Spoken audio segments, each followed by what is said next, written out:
Hi again, everybody, and good morning. I'm Redrick Terry. And I'm Alexandria Ikamoni. Thanks for watching Local 4 News this morning. We spent the last about 26 minutes or so discussing the impacts the rain and flooding around Illinois and Iowa is having on farmers during their planting season. So how bad is it? Well, Local 4 News got these numbers. These are the most updated corn planting numbers from the USDA. Farmers in both states have made progress, but they're still behind. Now, Iowa is about 7% behind in their planting their crop this season. Illinois has it worse. Farmers there are about 27% behind. And that's despite some serious progress being made just this week. Now, we are going beyond the incident and searching for solutions to this problem as Local 4 News Over Coffee continues. Let's send it back out now to the Made Right in Moline. Local 4 News Director Mike Mickle is leading the conversation this morning about where we go from here. Hi, Mike. Good morning to you. Good morning, Redrick. Good morning, Alexandria. And you're right. We all know that some of the fields are flooded. We know that we've had a harsh 6-8 months of weather. But now what do we do from here? And that's what this conversation is about this morning. One of the first things I want to do is talk about the help that is out there for farmers who are struggling right now. Virgil, you gave us a hotline number just a few minutes ago where you were talking about it. We have that number ready now. Great.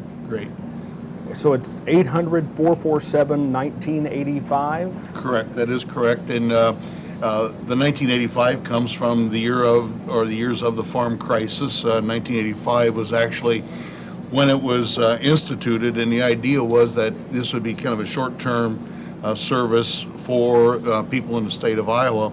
And what we have found over the years is that the activity remained such that it has continued to this day here. So, we're looking at something here that's over 25 years old at this point here, over 35 years old. Can anybody put that into perspective for us? 1985 versus 2019.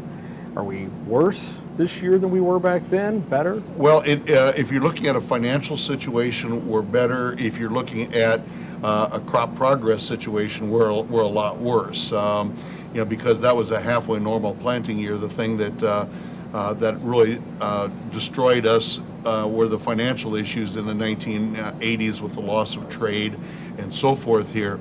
We had a lot of production and we lost some trade and whatnot.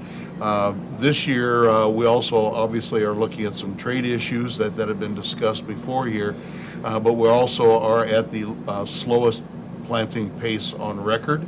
And this is back as far as the go records in both states, and it's not by just a little bit we're behind, we're a lot behind.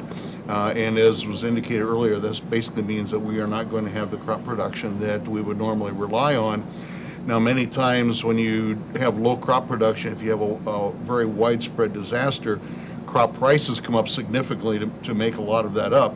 And we are seeing that the prices are responding, but not nearly as much as we really need to make up that deficit. Let's give that number one more time, just because I think there's a lot of people out there that are going to want to make that phone call possibly today. And again, it's 800-447-1985, 800-447-1985. Well, as you might imagine, it didn't take long for this to become a big political issue. The Iowa Democrats sending out a news release just this week saying Donald Trump's broken promises are failing Iowa farmers. Okay, farmers, give me your thoughts on that headline. Who wants to start? Yeah, I mean that's a sensational headline. He campaigned on a promise to take on some of these trade issues, and he's doing that. We had some issues with China particularly that needed to be addressed, and we're sort of in the middle of that negotiation right now. It's painful for us at the moment, and it'd be nice to have this resolution sooner rather than later, and we thought we would have something this spring, and here we are on the edge of summer and nothing's happened yet. So, I would say it's not a broken promise, but it's still a work in progress. Right.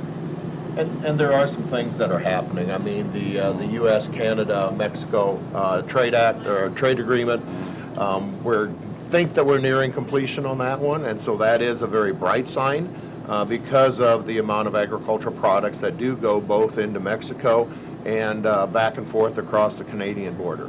So, I mean, that is at least one bright spot for something that is happening that is going to be beneficial to agriculture, and we certainly look forward to that being implemented. But yeah, I mean, American farmers, we've talked about it. We love to produce. You know, let us do what we're good at. We are very efficient producers of crops, of livestock, and that's what we want to do. And really, we want to be able to give our products and to trade those products with other countries throughout the world. And the sooner that can happen and be restored to normal status, that'd be great. But yeah, there have been some issues. I know in Iowa, there was literally theft of seed technology, picking the seeds out of the ground several years ago, and you know, that doesn't help anybody. Rob, what are your thoughts? Well, I can piggyback on what was just said. You know, yeah, we've seen some seed that has our genetics over there in China, and we don't have a trade agreement. We don't have, those companies don't have an agreement with China. So we as American farmers are paying for that technology that they stole. So that frustrates me. And it hurts when your number one customer is not buying soybeans from us. You know, that hurt pretty bad. We're sitting with twice the amount of ending stocks that we've ever had in the history of production. So we have a lot of soybeans that we need to figure out who to sell them to or how to use them. You know, I'm not going to pick China over the U.S. Obviously, I want to see a good trade deal made, and I know our trade ambassadors are working very hard, and it's a very complex thing. So they're going to get it ironed out. In the meantime, we need to figure out what to do with these beans, and in my mind, we need an environment that, especially for soybeans, to make it friendlier for companies to want to invest in processed beans in the United States. That's the big thing that I think is important. Is we need to figure out how to use this stockpile of beans we have, and the only way to do it is to process them here and then sell them to the rest of the world. China took the whole soybean and they processed it there. We can add value here, but we need the proper environment, and that comes from DC to move this product. You know, it's your livelihood and it's your passion. To see it turned into campaign fodder on both sides of the aisle, what's that do to you guys?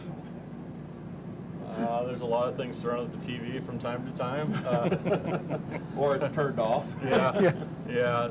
You know, politicizing an issue like this is frustrating to us because we'd rather them just get to work and do something. You hear folks on both sides of the aisle, you know, make promises and then don't follow through with them. We would really like to see an environment where the trade agreements are ironed out. We need faster technology introduction. There was just an executive order yesterday signed to increase the speed of biotechnology introductions, so that's going to help. But yeah, it's frustrating to be politicize our business, and it's puts us in a difficult spot. Zane, what's the conversation around the family dinner table when you get to go back and visit? Well, when I went back, the last time I was back home, I'm originally from central Iowa, so still similar type of situation over there. My dad, I was just talking to him last night, and he said it's really crazy because you've got, in that direction, you've got corn that went in the ground the week of Easter, you have corn that went in on D-Day.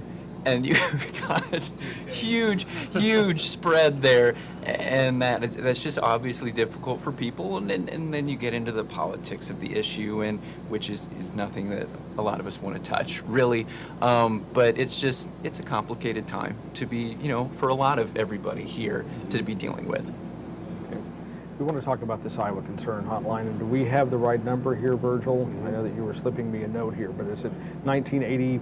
85. 85. The graphic said to 86. It's Oh, 1985. 1985. So 800-447-1985. Thank you for catching that.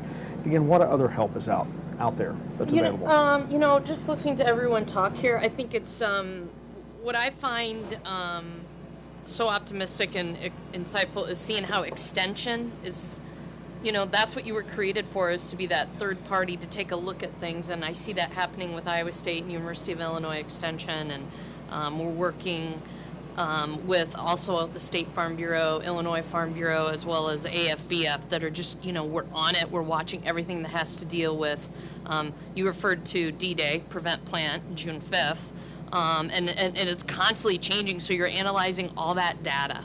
And we've just got experts working at all levels, and that's very insightful. But also, I think these are also the times, and this is what is so great about farmers, is that they're like, all right, this is what's in front of us, so we can't do that, so we're going to have to find some other ways. This is when we start to see the R&D, the research and development that has been invested by a lot of farmers as well as industry, to say, okay, this is how we're going to make it through. We're going to find other uses, value-added pieces. I do think that it does bring home the insightful piece that, really agriculture, we're #1. U.S. agriculture still by far is hugely valuable. And this area has, Iowa and Illinois, has some of the best farm ground in the world. And you can see it, that's what these farmers are about, is that they are tied to the land because they're invested for the long haul. This isn't a business that you hop in and out of. Right. Right? You don't just say, oh, I'm just going to sit this one out. They're in it. So they're going to persevere. I would say some of the best farm ground and some of the best farmers in the area. The Midwest has it, and we have a lot more to discuss. Local 4 News Over Coffee from the Moline Maid-Rite. If you're nearby, you want to stop in, you get to go home with one of these mugs and some coffee, and you get to meet Zane Satry. You should really stop by. We'll be back in a moment. I'll bring it. Sure.